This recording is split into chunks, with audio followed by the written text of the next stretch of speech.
scholar comes along and says, we have the critical editions, but we can't be sure that it's the actual initial text. And if we can't be sure that's the original text, how can you even affirm that some text that you're reading is inspired and inerrant if you don't know what it was, according to this hypothetical scholar? Much of the incentive for the affirmation, even in the doubt of what the original text was, is Christological, in that when we look at the apostles, we put faith in what they say because they were commissioned by Christ himself. And so his authority is invested into them.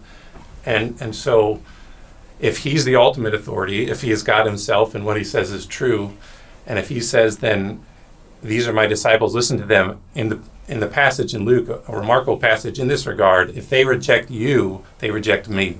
The negative expression of that, I think, may be only found in Luke, where the idea is, if they reject what you disciples say, they reject me, which is the basis for someone to come along and say, if these apostles put out a writing that is for the church and they're acting authoritatively, apostles, not a Peter, not a Roman Catholic Church, they put out a text that's for the church Catholic in the small c sense of the word, then if we take what Jesus says, that if they reject you, they reject me, then we have to treat that, what they say, as authoritative for life, for practice, for what we think when they speak in that broad Catholic Church sense.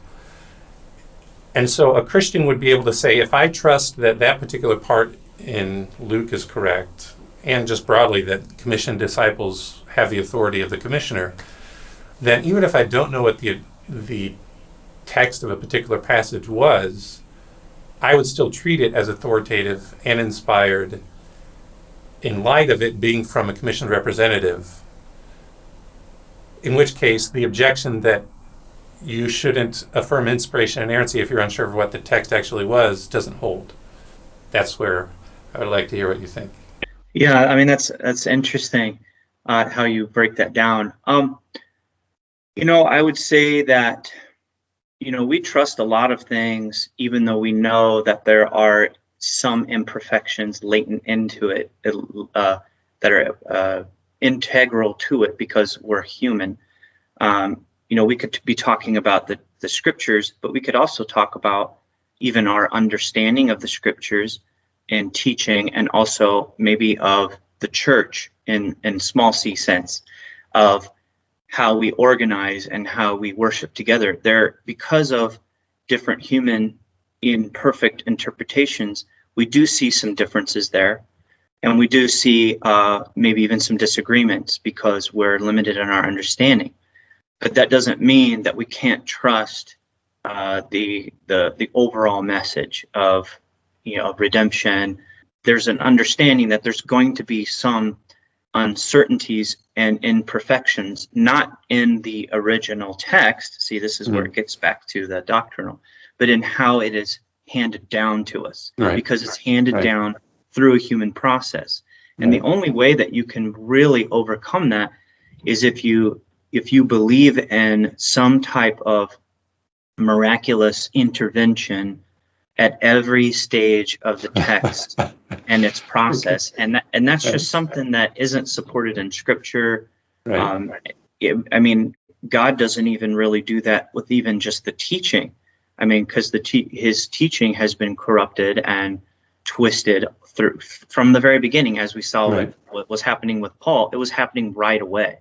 Yeah. So if the oral teaching of the apostles can be twisted and corrupted, of course the writings can be as well. So we just have to understand that. So to not trust and say that we can't have an inspired text simply because the process that we get it is somehow human and corrupted, I just think doesn't hold up with the rest of Christianity and how we deal with other aspects of the Christian faith, if that makes sense. Thank you.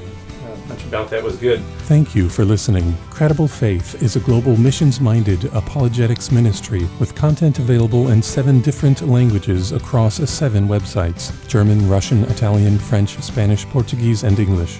If you would like to support the global apologetics work of Credible Faith, go to crediblefaith.org and click on the donate icon. If you would like me to give an apologetics workshop or participate in a debate at your university, or if you would like me to give a Great Commission missions conference or apologetics conference at your church, get in touch with me through the Contact Us section of the Credible Faith website. You can also submit a request through the website to get Credible Faith's monthly email.